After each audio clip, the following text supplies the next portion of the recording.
आज बीजेपी ने अपना घोषणा पत्र जारी कर दिया है। 3 करोड़ लोगों को घर देंगे और साथ में जो 70 साल की उम्र से बड़े लोग हैं उनको 5 लाख का इलाज फ्री करेंगे और लोगों को घर बना के देंगे, कई चीज़ें करेंगे। भारतीय जनता पार्टी ने जो पिछले 2 चुनावों में घोषणा पत्र जो जारी किए, तो आज उन घोषणा पत्रों का कहीं कोई जिक्र नहीं है। पहले उनको तो पूरा करें जो इन्होंने हर लोकसभा और विधानसभा चुनाव में लोगों को बहकाने का काम किया। ये भी एक नया लोगों को बहकाने का इनका एक ये पत्र है और देश के लोग इनकी असलियत समझ चुके हैं। आज वोट की बात है तो इस तरह के झूठे वादे करना बीजेपी की पुरानी आदत है। लेकिन आज जो कमेरे वर्ग में, किसान मजदूरों में, दुकानदार भाइयों में, कर्मचारियों में, मजदूरों में जो नाराज़गी है, जो महंगाई की मार से जो परेशानी है, बेरोज़गारी से जो परेशानी है, जो बाज़ार आज सूने पड़े हैं, बीजेपी को अब की दफ़ा कोई मौका नहीं मिलेगा और बहुत करारी हार का मुकाबला बीजेपी को करना पड़ेगा। बीजेपी लगातार विधानसभा क्षेत्र वाइज रैलियां कर रही है। सीएम नायब सिंह सैनी आ रहे हैं। अभी हाल ही में की थी 17 तारीख को पलवल में है और 18 को पिछला में है, 25 को हसीन में है। लगातार रैलियां कर रही है बीजेपी। रैलियां करने से पहले जो ओलों की मार इस इलाके में पड़ी है, सरकार को चाहिए कि कम से कम उसमें किसानों की भरपाई करे और ऑनलाइन का जो इन्होंने तमाशा बना रखा है, इस ऑनलाइन को बंद करके किसानों को सीधी राहत देने का काम करें।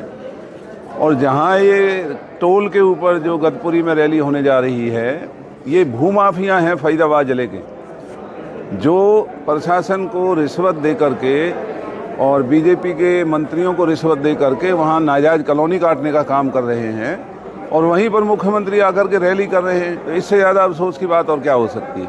आज मनोहर लाल सीएम रहे हैं, उन्होंने तंज कसा कांग्रेस के ऊपर टिकट की घोषणा न होने पर। उन्होंने कहा जी कांग्रेस कार्यकर्ताओं की हालत हो रही है कि भंडारे की तरह हो रही है, अंदर जाओ तो पूरी खत्म है, बाहर जाओ चप्पल खत्म। देखिए, ये बात सही है कि टिकट का वितरण हो जाना चाहिए, लेकिन ये हमारा अंदरूनी मामला है। पहले मनोहर लाल जी अपनी पार्टी की चिंता करें। जिनको इन्होंने टिकट दी है वो गांवों में नहीं घुस पा रहे हैं, उनके आगे आगे पुलिस चलती है, उनके पीछे पुलिस चलती है। तो हमारी पार्टी की चिंता ना करके अपने जो नुमाइंदे उन्होंने बनाए उनको सुरक्षा प्रदान करें, क्योंकि 10 साल की करतूतों को लोगों अब हजम नहीं कर पा रहे हैं। हर जगह उनका विरोध हो रहा है। अगर आपको टिकट मिलता है तो ये चुनाव करण सिंह दलाल वर्सेस मोदी होगा या करण सिंह दलाल वर्सेस विशाल गुजर होगा? ये जो चुनाव है, चुनाव तो पार्टी का ही होता है, पार्टी ही चुनाव लड़ती है। लेकिन क्योंकि यहाँ जो मौजूदा सांसद हैं, केंद्र में मंत्री हैं, उनसे बहुत ज़्यादा नाराज़गी है, तो निशाने पर तो हम उन्हीं को ही रखेंगे। और उनके जो 10 साल की विफलताएं हैं, जो उन्होंने लोगों को जहाँ जहाँ निराश किया है, जहाँ उनका व्यवहार ठीक नहीं रहा है, जहाँ जहाँ उनका अहंकार और घमंड लोगों ने देखा है, अब उनका दिमाग ठीक करने का समय आ गया है। तो इस चुनाव में इस प्रदेश के 36 बिरादरी के लोग, हमारे इलाके के फरीदाबाद लोकसभा के 36 बिरादरी के लोग उनका सही हिसाब करेंगे और उन्हें चलता करने का काम करेंगे। पलवल फरीदाबाद में रोजियों की संख्या बढ़ती जा रही है, मांग करने वालों की, और कम से कम 1 दर्जन नाम और जुड़ गए हैं जिनसे प्रति मांग की है। क्योंकि आज प्रदेश के अंदर कोई कानून व्यवस्था नज़र नहीं आती है। मंत्री और विधायक रिश्वत लेकर के पुलिस के अधिकारियों की नियुक्ति कराते हैं और वो अधिकारी ना होकर के लोगों को लूटने का काम कर रहे हैं। इस तरह की जो फिरौती का धंधा चल रहा है, ये बिना पुलिस की मिली भगत के नहीं हो सकता। पलवल फरीदाबाद की पुलिस इन लुटेरों से मिली हुई है और वो जानबूझ करके शरीफ और भले लोगों को निशाना बना करके, उनको बाल बच्चों का डर दिखा करके उन्हें लूटने का काम कर रहे हैं। पुलिस FIR भी दर्ज नहीं करती है। तो इस इलाके में ऐसा पहले कभी नहीं हुआ और अब हमारा चुनाव के बाद भी हम ऐसा नहीं होने देंगे। और ये जो अधिकारी इनसे मिले हुए हैं, इन अधिकारियों का भी इलाज करेंगे। ये मैंने विधायकों का जिक्र किया है, किसी का नाम नहीं लिया।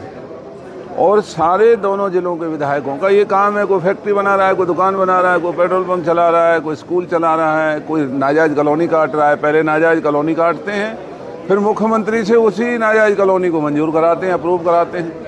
तो ये धंधा यहाँ पर इस तरीके से जो चल रहा है, इससे लोगों का बहुत बड़ा अहित हो रहा है, क्योंकि पुलिस उन लुटेरों से मिली हुई है। जो ये फिरौती का पैसा है वो पुलिस के अधिकारियों के यहाँ भी जा रहा है, तो इसलिए वो कि उनका तो धंधा बना हुआ है, उनकी तो पौवार हो चुकी है। पुलिस को इससे बढ़िया मौका क्या मिलेगा। जब हादसा हुआ है स्कूली बस से 6 बच्चों की मौत हो गई है, जो उनके मुख्य सचिव है उन्होंने ऑर्डर भी किए हैं कि डीसी और एसपी जिम्मेवार होंगे अगर दुर्घटना इस तरह की होती है। नहीं, ये जो दुर्घटना इस तरीके की हो रही है बड़ी दुर्भाग्यपूर्ण है। और प्रशासन हमारे आगरा से लेके फरीदाबाद दिल्ली तक 700 नाजायज़ बस रोज़ चलती है, ना कोई उनके अंदर कोई ब्रेक का सिस्टम है, ना लाइट का सिस्टम है।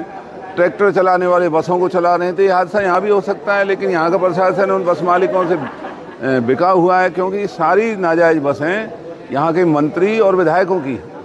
आपको टिकट की घोषणा कब तक हो जाएगी? टिकट की घोषणा जो कल गया है इसमें होनी थी, लेकिन अब टिकट की घोषणा होती रहेगी। हम लोगों के बीच में जा रहे हैं, जब टिकट मिलेगी जब और तेज़ करेंगे। हमने अपना अभियान तो नहीं छोड़ा है।